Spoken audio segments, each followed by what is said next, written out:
Hello guys! Hello, this is for Libra. Okay Libra, welcome dito sa ating channel, Kapalaran 888. Welcome Libra.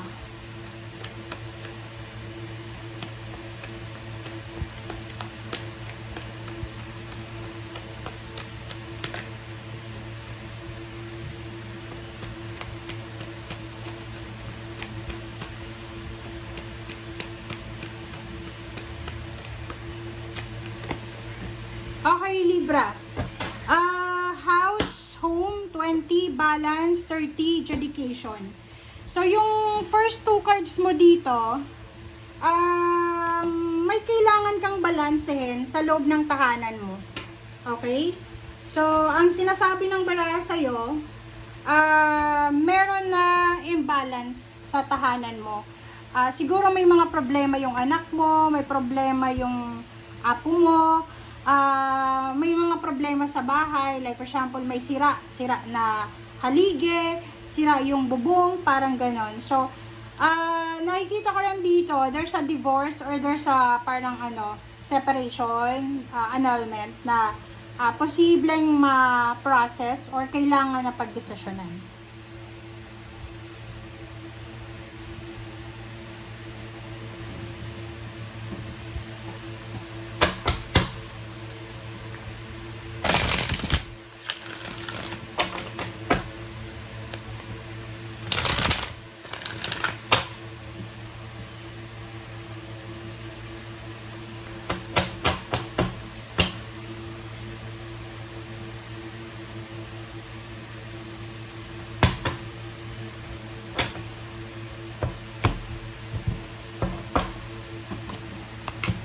Okay, so Emperor and Nine of Pentacles, Libra.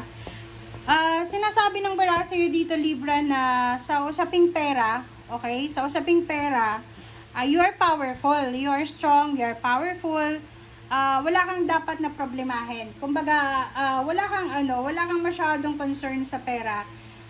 Or may mga concern pa rin kasi hindi naman perfect yung buhay. Pero sa love life, yun yung parang, or family life, yun yung kailangan mo bigyan ng pansin. Kasi dito, sinasabi na may mga financial wishes ka, financial obligations ka, na posibleng maayos mo siya. So, sinasabi ng baraha sa'yo dito na, just continue lang kung ano yung ginagawa mo. Promotion, salary increase, higher position, there's a financial windfall, financial abundance, transformation na magbabago sa'yo. Oh, 'di ba? Sabi ng baraha sa iyo dito, may mga situation ka na like nakakaiyak, nakaka-depress, nakaka-anxiety, 'di ba? Like for example, yung iba sa inyo diyan, namong problema kayo 'di ba? Hindi kayo makatulog sa gabi, ini-insomnia or marami kayong issue na kailangan i-settle. Ngayon, sinasabi ng baraha, huwag kayong mag-alala kasi matatapos na yan, okay? Yung iba sa inyo, balisa, hindi makapag-desisyon, panay iyak lang, but sabi ng Ten of Swords dito na don't worry, okay? Don't worry kasi parating na yung closure, parating na yung accomplishment, yung achievements, and endings, and new beginnings. Travel, walking away, so nakikita ko siya dito na sa ngayon siguro you decide mag-let go na lang. So may mga bagay-bagay, sitwasyon ka na kailangan i-let go, na kailangan kang iwanan, na kailangan mong kalimutan. Okay? Alright. This is for Libra.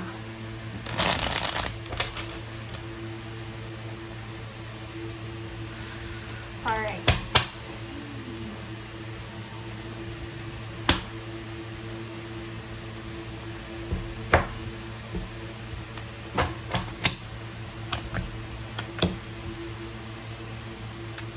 Okay. Sabi ng Pentacles, Knight of Swords. So, sinasabi ng baraha sa'yo dito, Libra, na may paparating sa'yo. Ito yung hinihintay mo. It's a money, it's a lump sum of money maybe this is payments, payouts, or anything na hinihintay mo siya. So, may good news ka na. Halimbawa, umutang ka sa bangko. Ang tagal mo nang nagantay, nag-process ka na ng papeles. Until na wala pa rin. So, sinasabi ng bara sa'yo dito na dumating na, okay? Parating na yung, kumbaga, parating na yung para sa'yo. Okay? Na hinihintay mo. Okay? 9 of Pentacles, 4 of Cups, oh. Ganun din, oh. Diba? It's confirmed. It's a confirmation, guys, na kung ano man yan na hinihintay mo, it's a financial success or whatever man, ay nandito na. Temperance, oh.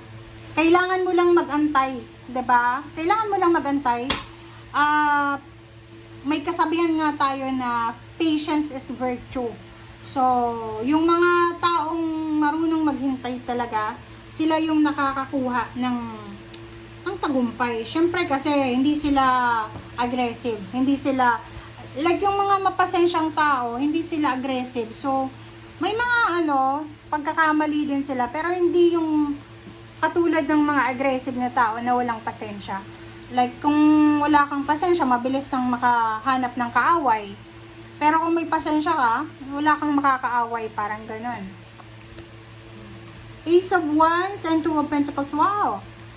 There's a good news coming, guys. Good news coming, inspiring, exciting na good news na pwedeng pagkakitaan. So, financial na naman siya, pera.